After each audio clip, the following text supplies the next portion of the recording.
Assalamualaikum warahmatullahi wabarakatuh. My name is Fauzan Ryanto and my name is 63250755. Today I want to present my speech about breaking the habit of staying up late. Good morning everyone.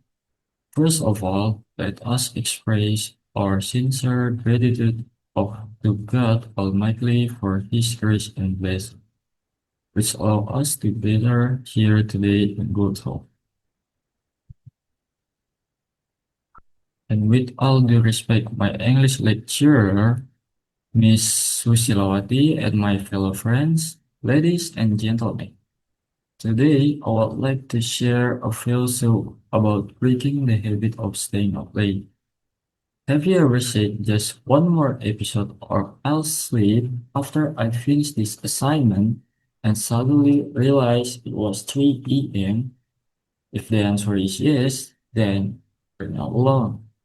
Staying up late has become a common lifestyle among university students, and sadly, many of us consider it is normal. In today's academic environment, we often believe that staying up late is necessary sacrifice for academic success. Academic demand, tight deadline, organizational responsibility, and the excessive use of digital devices often lead us to sacrifice our sleep. Unfortunately, this habit is frequently reviled as a sign of diligence and productivity, while in fact, this has serious consequences for our physical and mental well-being. Lack of sleep can significantly reduce concentration, impair memory, increase stress levels, and weaken the immune system. Over time, this effect can negatively impact academic performance and overall quality of life. Therefore, staying up late is not a sustainable solution for achieving academic success. The question then, how can we eliminate this habit? There are several practice steps that we can begin to apply. First, establish a consistent sleep and wake up schedule every day. Next, limit the use of smartphone, laptop, and other electronic devices at least 1 hour before bedtime. Avoid caffeine and heavy meals close sleeping time. Create a calm, comfortable, and conducive sleeping environment. Replace strenuous late-night activities with relaxing ones, such as reading or listening to soothing music. Ladies and gentlemen, forcing ourselves to work excessively is not an indicator of commitment or responsibility.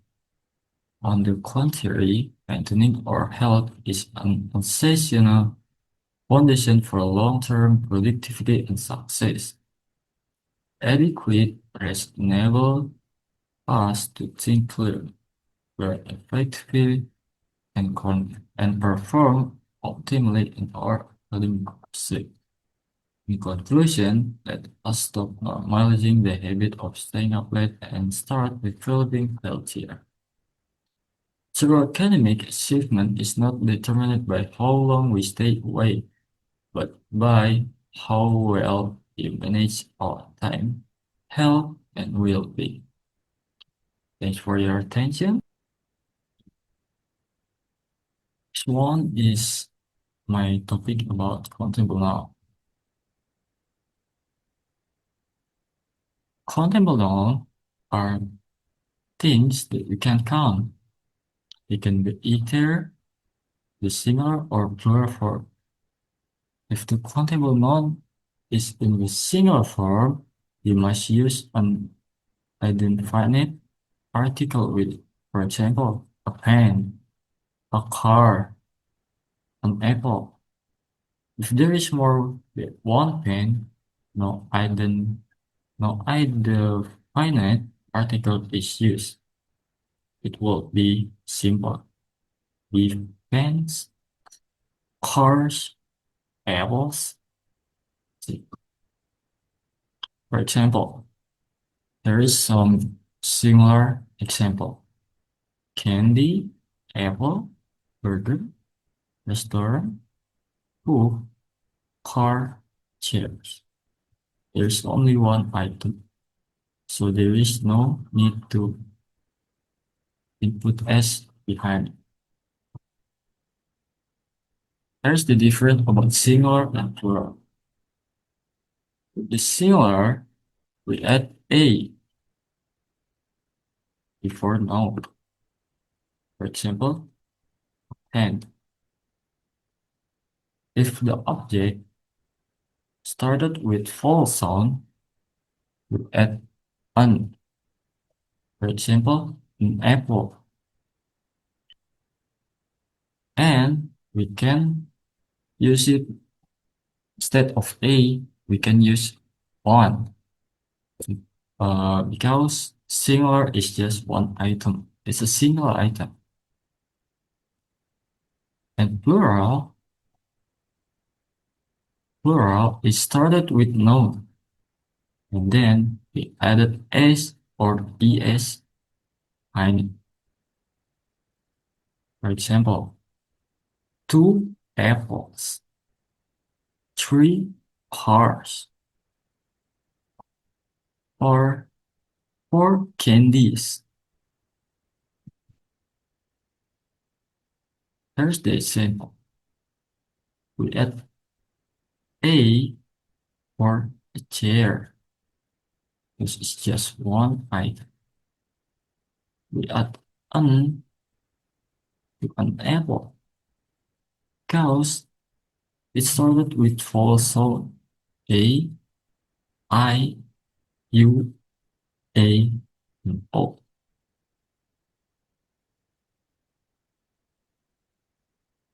And plural, we add S for chairs.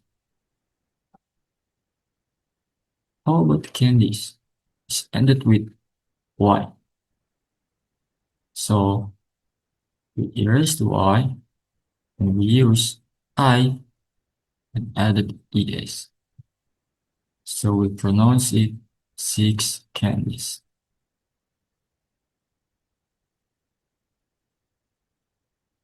And another example.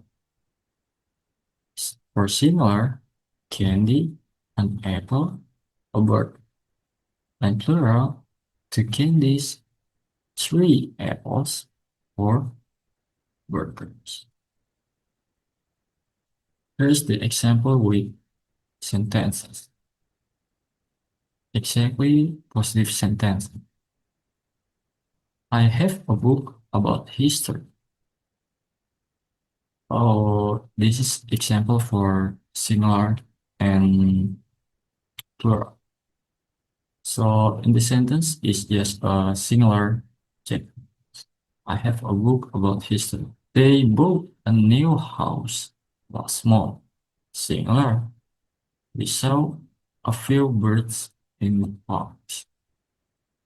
This is plural because a few, and we added as time. His brother bought 2 cars from the showroom, and it is plural. On the negative sentence, I don't have a dog. Singular. There aren't any seats. It is plural. She doesn't have an apple for lunch. Singular. He doesn't need another chair for the meeting. Singular. How about the question sentence? Are there any cars in the parking lot? Plural. How many dogs do you have? Plural. Are there enough water for everyone? Plural. How many chairs do we need? Plural. Search the sum. Countable nouns are something that can be counted. It can be singular or plural. If the object started with a vowel sound, use an instead of a. The object are plural, use s in the end of the word or sentence. Maybe that's what can I give for you for today. Thanks for watching and thank you. Assalamualaikum warahmatullahi wabarakatuh. I love everything. Fire spreading all around my room.